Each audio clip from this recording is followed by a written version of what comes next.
I'd like to ask the CS, because he's been on record on these matters, how will you deal with the police officers that would shoot demonstrators when it is on record that none other than the president, yourself, and a high-ranking member of this house have actually given instructions, shoot on sight, to our police officers?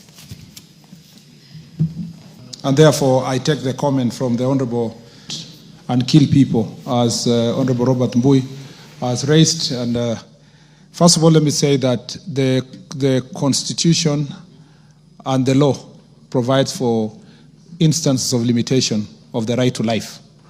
And Mr. Speaker, it's very clear from the Constitution and also from the law. I issued a directive to the Inspector General of Police, Mr. Speaker, my first of that kind, which is the directive, Mr. Speaker, I was trying to look for, which is a policy directive number 1 of 2015 on the use of force and the use of firearm. Mr. Speaker, in this directive, I made it clear in writing to reiterate what I verbally pronounced when I was in Kikuyu, that police officers have a right to protect themselves when their lives are in danger, or when the life of any citizen of this country is in danger. Mr. Speaker, I also explained how they can use force, why they must not use excessive force where there is no danger to life.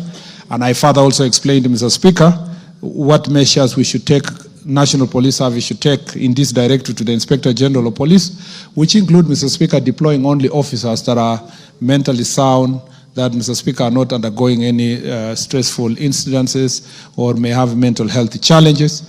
I also said, Mr. Speaker, protective gear must be given to police officers.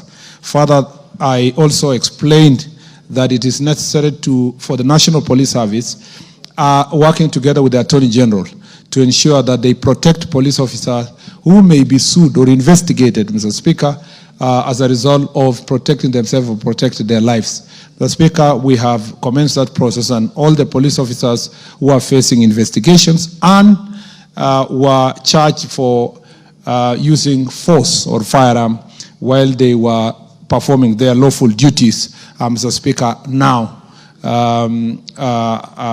have a right to be represented by the Attorney General or lawyers from the National Police Service.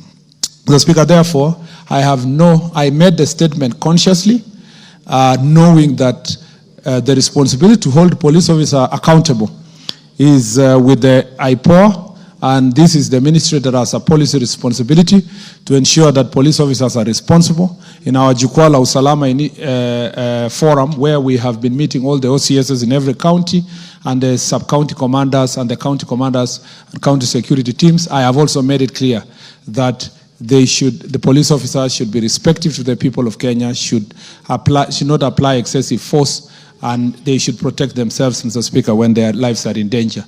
I know this conversation is at the context of a peaceful environment, or rather peaceful areas like Nairobi and other parts. But when I went to places like Samburu, Tana River, Turkana, Elgeyo Marakwet, Baringo, this conversation changes, because the life-threatening environment that the police officers operate, Mr. Speaker, suddenly the use of force becomes something else, especially if you are in the border of Kitui and Tana River, and you're facing serious acts of banditry with very armed characters invading police stations and targeting civilians. You quickly see, even political leaders, their perspective of use of force changes quickly when you take them to Malaso Valley or La Pendera or other parts of this country. So, Mr. Speaker, the directive I gave is uniform. It's not just for protests, it's for all instances that police may face that situation. So, to Honorable Mbui, I am very conscious. As a lawyer, I'm very aware of my constitutional responsibilities, and I made sure that I put it in writing, so that any citizen that wants to hold me accountable or before a court of law or parliament can pick the policy directive and quickly, Mr. Speaker, hold me to account. On the question of Mudua Police Station,